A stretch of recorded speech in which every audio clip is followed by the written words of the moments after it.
ಪ್ರಾದೇಶಿಕ ಸಾರಿಗೆ ಅಧಿಕಾರಿಗಳು ಹಿರಿಯ ಮೋಟಾರ್ ವಾಹನ ನಿರೀಕ್ಷಕರು ಆದ ಎಚ್ ಸದ್ರುಲ್ಲಾ ಶರೀಫ್ ರವರು ಇಂದು ನಡೆದ ತುಮಕೂರು ಆರ್ಡಿಒ ಆಫೀಸ್ನಲ್ಲಿ ಚಾಲನಾ ಅನುಜ್ಞಾನ ಡಿಎಲ್ ಪತ್ರದ ಬಗ್ಗೆ ಅರಿವು ಮೂಡಿಸುವ ಕಾರ್ಯಕ್ರಮ ನೆರವೇರಿಸಿದರು. ಇಲ್ಲಿಗೆ ಬಂದಿದ್ದಂತ ಯುವಕ ಯುವತಿಯರಿಗೆ ಹಿರಿಯ ನಾಗರಿಕರಿಗೆ ಡಿಎಲ್ ಬಗ್ಗೆ ಅರಿವು ಮೂಡಿಸುವ ಕಾರ್ಯಕ್ರಮವನ್ನು ಮಾಡಿದರು. ಅದರಲ್ಲಿ ತಲೆಗೆ ಹೆಲ್ಮೆಟ್ ಹಾಕುವುದರಿಂದ ಚಾಲಕರು ಚಲಾಯಿಸುವಾಗ ಅಪಘಾತವಾದರೆ ತೊಂದರೆ ಆಗಬಹುದು. ಚಾಲಕರಿಗೆ ತುಂಬಾ ಉಪಯೋಗವಾಗುತ್ತದೆ. ಆದ್ದರಿಂದ ತಲೆಗೆ ಯಾವುದೇ ಕಾರಣಕ್ಕೂ ಹೆಲ್ಮೆಟ್ ಹಾಕದೆ ಚಾಲನೆ ಮಾಡಬಾರದು ಎಂದು ತಿಳಿಸಿದರು. ಇದೇ ಸಂದರ್ಭದಲ್ಲಿ ಹಿರಿಯ ನಾಗರಿಕರು ಹಿರಿಯ ನಿರೀಕ್ಷಕರಾದಂತಹ ಸದ್ರುಲ್ಲಾ ಶರೀಫ್ ರವರಿಗೆ ಇಂತಹ ಅಧಿಕಾರಿಯನ್ನು ನನ್ನ 66 ವರ್ಷದಲ್ಲಿ ನಾನು ಇಲ್ಲಿಯವರೆಗೆ ಇಂತಹ ಅಧಿಕಾರಿಯನ್ನು ಎಂದೂ ನಾನು ನೋಡಿಲ್ಲ ಎಂದು ತಿಳಿಸಿದರು. ಮೋಟಾರ್ ಸೈಕಲ್ ಅಥವಾ ಕಾರು ಚಲಾವಣೆ ಮಾಡುವಾಗ ತಮ್ಮ ವಾಹನದಲ್ಲಿ ಇಡಬೇಕಾದಂತಹ ದಾಖಲೆಗಳ ವಿವರ, ಆರ್ಸಿ ಕಾರ್ಡು, ಇನ್ಶೂರೆನ್ಸ್, ವಾಯುಮಾಲಿನ್ಯ ಡಿಎಲ್ ಕಾರ್ಡ್ ಹಾಗೂ ತಲೆಗೆ ಹೆಲ್ಮೆಟ್ ಧರಿಸಿ ತಮ್ಮ ವಾಹನಗಳನ್ನು ಚಲಾಯಿಸಬೇಕೆಂದು ಮನವಿ ಮಾಡಿದರು. ವರದಿ ಹನುಮಂತರಾಯಪಡಿ, ತೋವಿನಕೆರೆ. ನಮ್ಮ ಗಾಡಿಗಳಲ್ಲಿ 4 ಡಾಕ್ಯುಮೆಂಟ್ಸ್ ಮಾತ್ರ ಇಟ್ಕೊಬೇಕು. ಡಾಕ್ಯುಮೆಂಟ್ಸ್ ಇಟ್ಕೊಂಡಿರಲ್ಲ, ಪೊಲೀಸು ಮತ್ತೆ ಇಂಟರ್ ಮಾಡ್ಕೊಂಡು ಬರ್ತೀವಿ, ಬೇರೆ ಯಾರು ಬಿಟ್ಬಿಡ್ತಾರೆ. ಸುಮ್ಮನೆ ವಿನಾಕಾರಣ ಆಕ್ಸಿಡೆಂಟು ಅಥವಾ ನಮ್ಮ ಸೊ ಏನು ಮಾಡಬೇಕು ನಾವು ಇಂಪಾರ್ಟೆಂಟಾಗಿ ಕೇವಲ 4 ಡಾಕ್ಯುಮೆಂಟ್ಸ್. ಆರ್ ಸಿ ಬುಕ್, ಏನೋ ನಿಮ್ಮ ವಾಹನದ ಮೇಲೆ ನಂಬರ್ ಇರುತ್ತಲ್ಲ ಅದರ ಮಾಹಿತಿಯನ್ನು ಅದರಲ್ಲಿ ಇರುತ್ತೆ. ನೆಕ್ಸ್ಟು ಇನ್ಶೂರೆನ್ಸ್, ನಂತರ ನಮ್ಮ ಡ್ರೈವಿಂಗ್ ಲೈಸೆನ್ಸ್, ಕೊನೆಯದಾಗಿ ಹೊಗೆ certificate means emission pollution certificate. 4 documents. 1 documents xerox ಮಾಡಿಸ್ಕೊಂಡ್ರೆ ₹1. 4 ಡಾಕ್ಯುಮೆಂಟ್ಸ್ಗೆ ಮೇಡಮ್ರೆ ₹4. ಅದೇ 1 ಡಾಕ್ಯುಮೆಂಟ್ ತೋರಿಸ್ಲಿಲ್ಲ ಅಂದರೆ ₹500. ಸೊ 4 ಡಾಕ್ಯುಮೆಂಟ್ಸ್ಗೆ ಎಷ್ಟು ಸರ್? ₹2,000. ₹4 ಹೌದಲ್ಲ? ನಿಮ್ಮ ಡಿಜಿಲಾಕರ್ ಮೊಬೈಲ್ ಇಟ್ಕೊಬೋದು. ಮೊಬೈಲ್ ಯೂಸ್ ಮಾಡ್ತಾನೆ ಇರ್ತೀವಿ ನಾವು. ಅಟ್ಲೀಸ್ಟ್ ಜೆರಾಕ್ಸ್ ಅನ್ನೋದು ಇಟ್ಕೊಂಡ್ರೆ ಅದನ್ನಾದರೂ ನಾವು ನೋಡಿ ಮುಂದೆ ಕಳಿಸ್ತೀವಿ. ಸೊ ರಸ್ತೆಯಲ್ಲಿ ಅಂಜೋ ಅವಶ್ಯಕತೆ ಇರಲ್ಲ. ಧೈರ್ಯವಾಗಿ ನಿಂತು ಡಾಕ್ಯುಮೆಂಟ್ನ ತೋರಿಸಿ ಮುಂದೆ ಪ್ರೊಸೀಡ್ ಆಗ್ಬೋದಲ್ಲ. ಒಮ್ಮೆ ಹೇಳೋಣ ಏನೇನು ಡಾಕ್ಯುಮೆಂಟ್ಸ್ ಅಂತ ಹೇಳಿ. R C book, insurance, driving licence, emission certificate. Simple ಅಲ್ಲ? 100 ಗ್ರಾಮು ಬರಲ್ಲ ಅದು ವೇಟ್. ನೆಕ್ಸ್ಟ್ ನಂತರ ಇಂಪಾರ್ಟೆಂಟ್ ಆಗಿ ಹೆಲ್ಮೆಟ್ನ ಕಡ್ಡಾಯವಾಗಿ ಹಾಕಿ. ತಲೆಯ ಪ್ರಾಮುಖ್ಯತೆ ನಮ್ಗೆ ಗೊತ್ತಾಗೋದು 2 ಜಾಗದಲ್ಲಿ. ಒಂದು ನಿಮ್ಯಾನ್ಸಲ್ಲಿ ಅಥವಾ ದೊಡ್ಡ ಮನೆ ಆಸ್ಪತ್ರೆ ಮುಂದುಗಡೆ. ಬರೀ ಕಾಲಿಗೆ ಒಂದು ಸೂಜಿ ಅಥವಾ ಮೊಳೆ ಚುಚ್ಚಿದ್ರೆ ಎಷ್ಟು ಆಗುತ್ತದೆ? 8 ದಿನ ಹೀಗೆ ಓಡಾಡ್ತೀವಿ, ಹೌದಲ್ಲ? ಅದೇ ತಲೆಗೆ ಏನಾದರೂ ಸ್ವಲ್ಪ ಆದರೆ ಸಮಯ ವ್ಯರ್ಥ, ದುಡ್ಡು ವ್ಯರ್ಥ. ನಿಮ್ಯಾನ್ಸ್ ಹತ್ರ ಹೋದಾಗ ಚಿಕ್ಕ ಮಕ್ಕಳಿಂದ ತೊಗೊಂಡು ದೊಡ್ಡ ಮಕ್ಕಳವರೆಗೂ ಒಂದು ನರ ಈಗ ಟರ್ನ್ ಆಗಿಬಿಟ್ರೆ 7 ಲಕ್ಷ ಸರ್. ನೋಡ್ಕೊಳ್ಳಿ, ನರ ಹಿಂಗಿರುತ್ತೆ. ಒಂದು ಟರ್ನ್ ಆಗಿ ಬಿದ್ದು ಏನೋ ಹೆಚ್ಚು ಕಡಿಮೆ ಆಗಿ ಚಿಕ್ಕ ಮಕ್ಕಳು ನಮ್ಮ ಜೊತೆ ಇರ್ತಾರೆ. ನಾವೇ ಬೀಳಿ ಅಂತ ಹೋಗ್ಬೇಕು, ಆಪೋಸಿಟ್ ಅವರೇ ಬೀಳಲಿ, ನೋವು ತಾನೇ, ಖರ್ಚು ತಾನೇ. ಒಂದು ನರ ಮೇಡಮ್ ಅವರೇ ಹಿಂಗಿರುತ್ತಲ್ಲ, ಟರ್ನ್ ಆಗಿಬಿಟ್ರೆ 7 ಲಕ್ಷ ಖರ್ಚಾಗುತ್ತೆ ಮಿನಿಮಮ್. ಚಿಕ್ಕ ಮಕ್ಕಳು ಸ್ಕೂಲ್ ಅರ್ಜೆಂಟ್ ಹೋಗ್ತಾ ಬಿಟ್ಬಿಡ್ತೀವಿ, ಸ್ಕಿಡ್ ಆಗಿಬಿಡ್ತೀವಿ, ಟೈರ್ ಫ್ಲಾಟ್ ಆಗಿರುತ್ತೆ, ಒಂದಲ್ಲ ಒಂದು ಕಡೆ. ಸೊ ಆಲ್ವೇಸ್ ಹೆಲ್ಮೆಟ್ಗಳನ್ನ ಹಾಕಿ, ನೆಗ್ಲೆಕ್ಟ್ ಮಾಡೋದು ಬೇಡ. 21ನೇ ಶತಮಾನದಲ್ಲಿ ಇದ್ದೀವಿ ನಾವು, ಅಡ್ವಾನ್ಸ್ ಹಾಕಬೇಕು. ಅರ್ಥ ಆಯ್ತಾ? ಒಳ್ಳೊಳ್ಳೆ ರೋಡ್ಗಳು ಬರ್ತಾ ಇದೆ ನಮಗೆ. ಅದೇ ರೀತಿ ನಾವು ಚೇಂಜ್ ಮಾಡ್ಕೋಬೇಕು. ನಮ್ಮ ದೌರ್ಬಲ್ಯಗಳನ್ನು ನಾವು ತಿದ್ದುಪಡಿ ಮಾಡ್ಕೊಂಡು ಮುಂದುವರೆಗೆ ಹೋಗ್ಬೇಕು.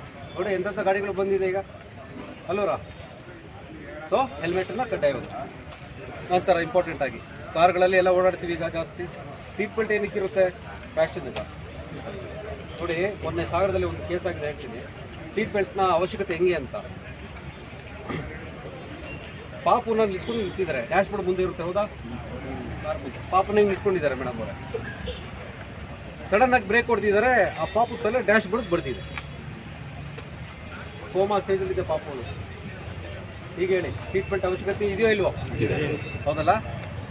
ನಮ್ಮನ್ನ ಗಂಡು ಮಕ್ಕಳನ್ನು ನಂಬ್ಕೊಂಡು ಹಿಂದ್ಗಡೆ ಅಥವಾ ಪಕ್ಕ ನಮ್ಮ ತಾಯಿ ತಂಗಿದಿರು ಮನೆಯವರು ಎಲ್ಲ ಕೂತಿರ್ತಾರೆ. ನಮ್ಮ ವಿಶ್ವಾಸದ ಮೇಲೆ ನಮ್ಮ ಯಜಮಾನರು ಕರೆಕ್ಟಾಗಿ ಕರ್ಕೊಂಡು ಹೋಗ್ತಾರೆ ನಮ್ಮನ್ನು.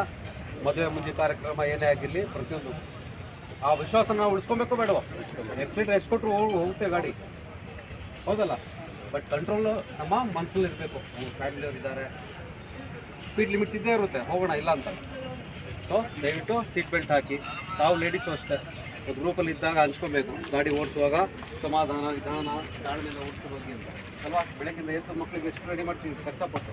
ಏನಾದರೂ ಒಂದು ಇಷ್ಟು ತೊಂದರೆ ಆದರೆ ಮಗುಗೆ ಎಲ್ಲ ವ್ಯಕ್ತ ಆಗುತ್ತೆ. ಸೊ ಸೀಟ್ ಬೆಲ್ಟ್ ಅರ್ಥ ಆಯ್ತಲ್ಲ? ಇಷ್ಟು ಮಾತುಗಳನ್ನು ದಯವಿಟ್ಟು ಇಲ್ಲಿಗೆ ಬಿಟ್ಟು ಹೋಗಬಾರ್ದು. ಡ್ರೈವಿಂಗ್ ಅನ್ನೋದು ಕಲೆ. ನಮ್ಮ ನೈಪುಣ್ಯತೆಯನ್ನು ರಸ್ತೆಯಲ್ಲಿ ತೋರಿಸುವಂಥದ್ದು. ಏನಾದರೂ ಟೆನ್ಷನ್ ಅದು ಇದು ಆಯಿತಾ, ಸಮಾಧಾನವಾಗಿ ಗಾಡಿ ಓಡಿಸುವಾಗ ನಿಮ್ಮನ್ನು ನೀವು ಕಾಪಾಡ್ಕೊಳ್ಳಿ, ಯಾರೂ ಕಾಪಾಡ್ಕೊಳ್ಳಲ್ಲ. ಅರ್ಥ ಆಯ್ತಾ? ನೋಡಿ ಒಂದು ಗಾಡಿ ಕರೆಕ್ಟಾಗಿ ಹೋಗ್ತಾ ಇರ್ತೀವಿ ನಾವು, ಹೊಲದಿಂದ ಕೆಲಸ ಮಾಡ್ಕೊಂಡು ಗಣ್ಣ ಇಡ್ತಿ ಪೇಪರಲ್ಲಿ ಬಂದಿರ್ಬೋದು ಲಿಮಿಟ್ಸಲ್ಲಿ ಬಂದಿದೆ ಸರ್ ಡಿವೈಡರಲ್ಲಿ ದಾಟಿ ಬಂದ್ಬಿಟ್ಟಿದೆ ರೈಟ್ ಸೈಡ್ಗೆ. ನಾನು ಹೋಗ್ತಿರೋದು ಈ ಕಡೆ, ಲಾರಿ ಹೋಗ್ತಿರೋದು ಆ ಕಡೆ, ಡಿವೈಡರ್ನ ದಾಟಿ ಈ ಕಡೆ ಬಂದಿದೆ. ಹೆಂಡತಿಯ ಮುಂದೆ ಗಂಡ ಲಾರಿಯ ಚಕ್ರಕ್ಕೆ ಅಡಿ ಸಿಲುಕಿ ಪ್ರಯೋಜನ ಏನಾಯಿತು?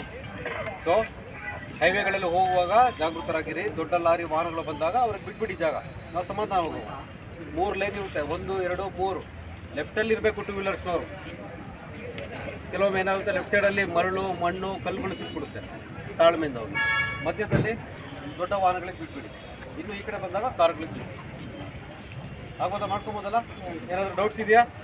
ಸೊ ಈ ಮಾತುಗಳನ್ನು ದಯವಿಟ್ಟು ಎಲ್ಲರೂ ಹಂಚ್ಕೊಬೇಕು. ಹಿಂದಿನ ಕಾಲದಲ್ಲಿ ನಮಗೆ ಹಿರಿಯರೆಲ್ಲ ಬುದ್ಧಿವಾದ ಹೇಳೋರು, ಈಗ ಯಾರು ಬುದ್ಧಿವಾದ ಹೇಳೋರಿಲ್ಲ, ಅರ್ಥ ಆಯ್ತಾ? ಬಟ್ ಆದರೂ ನಾವು ಬಿಡಲ್ಲ. ಸೈಡ್ ಸೆಟ್ ಹಾಕಲಿಲ್ಲ ಅಂದರೆ ಹೆಣ್ಮಕ್ಳು ಸೆಲ್ಫ್ ಹೋಗ್ತಾ ಇದ್ರೆ ಚೇಂಜ್ ಮಾಡ್ಕೊಂಡು ಹೋಗಿ ಹೇಳ್ತೀವಿ ನಾವು, ಹೌದಲ್ಲ? ಆದರೂ ಮರ್ತಿಲ್ಲ ನಾವು. ಸೊ ಇದನ್ನು ಮತ್ತೆ ಕಂಟಿನ್ಯೂ ಮಾಡೋಣ. ಸ್ವಲ್ಪ ಅಪಘಾತಗಳನ್ನು ತಡೆಗಟ್ಟೋದು ನಮ್ಮ ಜವಾಬ್ದಾರಿ. ಬಟ್ ಒಬ್ರಿಗೊಬ್ರು ಕಷ್ಟ ಸುಖ ಹಂಚ್ಕೊಂಡು ರಸ್ತೆಯಲ್ಲಿ ಮಾಡ್ಕೊಂಡು ಆಗೋದಲ್ಲ?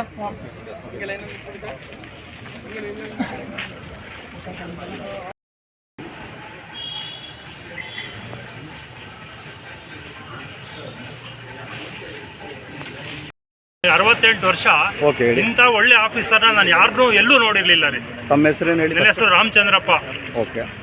ಎಷ್ಟು ಚೆನ್ನಾಗಿ ಗೈಡೆನ್ಸ್ ಕೊಟ್ಟರು ಅಂದರೆ ಹಾಂ ಸರ್. ಲೈಫಲ್ಲಿ ಇನ್ನೊಂದ್ಸರಿ ಏನು ತಪ್ಪು ಮಾಡಬಾರ್ದು, ಅಷ್ಟು ಚೆನ್ನಾಗಿ ಗೈಡೆನ್ಸ್ ಕೊಟ್ಟರು ಸರ್. ನಿಮ್ಗೆ ಸಾಹೇಬರು ಗೈಡ್ಲೈನ್ಸ್ ಕೊಟ್ಟಂಥ ವಿಷಯದಲ್ಲಿ ಹಾಂ, ನಿಮಗೆ ಮನವರಿಕೆ ಆದಂಥ ವಿಷಯಗಳ ಬಗ್ಗೆ ಏನು ಪ್ರಸ್ತಾವನೆ ಮಾಡ್ತಾರೆ ಅದ್ರ ಬಗ್ಗೆ ಹೇಳಿ ಸರ್. ಅವ್ರು ಹೇಳಿದ್ದು ಎಲ್ಲನೂ 4 ರೆಕಾರ್ಡ್ಸ್ ಇಟ್ಕೊಳ್ಬೇಕು. ಯಾವ್ಯಾವುದು? R C book, insurance, emission test, okay. ಆಮೇಲೆ ಇನ್ನೊಂದು ಯಾವುದು ಲೈಸೆನ್ಸ್ ಇಷ್ಟನ್ನು ಇಟ್ಕೊಳ್ಬೇಕು. ಮುಖ್ಯವಾದಂಥದ್ದು ಲೈಸೆನ್ಸು. ಆಮೇಲೆ ಹೋಗ್ಬೇಕಾದ್ರೆ ಸೀಟ್ ಬೆಲ್ಟು ಯಾಕೆ ಹಾಕ್ಬೇಕು ಅನ್ನೋದನ್ನ Okay. ಎಷ್ಟು ಚೆನ್ನಾಗಿ ಎಕ್ಸ್ಪ್ಲೈನ್ ಮಾಡಿದ್ರು ಅಂದ್ರೆ ನನಗೆ ಇನ್ನೂ ಸರಿಯಾಗಿ ಗೊತ್ತಿರಲಿಲ್ಲ ರೀ. ಇವತ್ತು ಗೊತ್ತಾಯ್ತು ಸೀಟ್ ಬೆಲ್ಟ್ ಯಾಕೆ ಹಾಕೊಬೇಕು ಅಂತ. Okay okay. ಅದಾದಂಥ ಘಟನೆ ಈಗ ಜಸ್ಟ್ ಹೇಳಿದ್ರೆ ಕಳಂಬೆಳದ ಟೋಲಲ್ಲಿ ಏನಾಯಿತು ಅಂತ ಅವಾಗಲೇ ಹೇಳೋಣ ಅನ್ಕೊಂಡೆ. ದೇವ್ರು ಒಳ್ಳೇದು ಮಾಡಲಿ ಸ್ವಾಮಿ, ನಿಮಗೆ ಇಷ್ಟು ರಿಸ್ಕ್ ತಗೊಂಡು ನೀವು ಹೇಳ್ತಿದ್ದೀರಾ ಅಂತ ಹೇಳಿ ನಾನು ಹೇಳೋಣ ಅನ್ಕೊಂಡೆ, ಹೇಳಲಿಲ್ಲ ಅಷ್ಟೇ. ಮಾಧ್ಯಮ ಮುಖಾಂತರ ಹೇಳ್ಬಿಡಿ. ಹೇಳ್ತಿದ್ದೀನಿ ಸರ್, ನೀವು ಮಾಡ್ತಿರೋ ಸೇವೆ ತುಂಬ ಅಮೋಘವಾದ್ದು. ಕಂಟಿನ್ಯೂ ಮಾಡಿ, ದೇವ್ರು ನಿಮಗೆ ಖಂಡಿತ ಒಳ್ಳೇದು ಮಾಡ್ತಾರೆ. Okay, thank you sir. ಅದ್ರ ಬಗ್ಗೆ ಏನು ಅರ್ಥ ಆಯಿತು ನಿಮಗೆ? ನಮ್ಮ ಹೆಸರು ಹೇಳಿ. ಸಾಹೇಬ್ರು ಹೇಳ್ಕೊಟ್ಟಿದ್ರು, ಹಾಂ. ಗಾಡಿ ಹೋಗ್ಬೇಕಾದ್ರೆ ಹೆಂಗೆ ರನ್ನಿಂಗ್ ಅಂತ, ರೈಟ್ಗೆ ಹೋಗ್ಬೇಕಾದ್ರೆ ರೈಟ್ಗೆ ಈ ಥರ ಮಾಡಬೇಕು, ಓಕೆ ಲೆಫ್ಟಿಗೆ ತಿರುಗಬೇಕಾದ್ರೆ ಓಕೆ ಅದು ಅದಕ್ಕೆ ಸ್ಲೋ ಹೋಗ್ಬೇಕಾದ್ರೆ ಕೈ ಅಕ್ಕಿ ಥರ ಬಿಡಿಬೇಕು, ಸ್ಟಾಪ್ ಮಾಡ್ಬೇಕಾದ್ರೆ ಆ ಥರ ಇಟ್ಬೇಕು.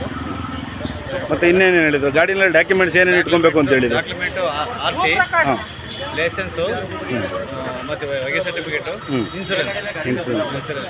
ಅಪಘಾತ ಆದಾಗ ಏನು ಮಾಡಬೇಕು ಅಂತ ಹೇಳಿದರು?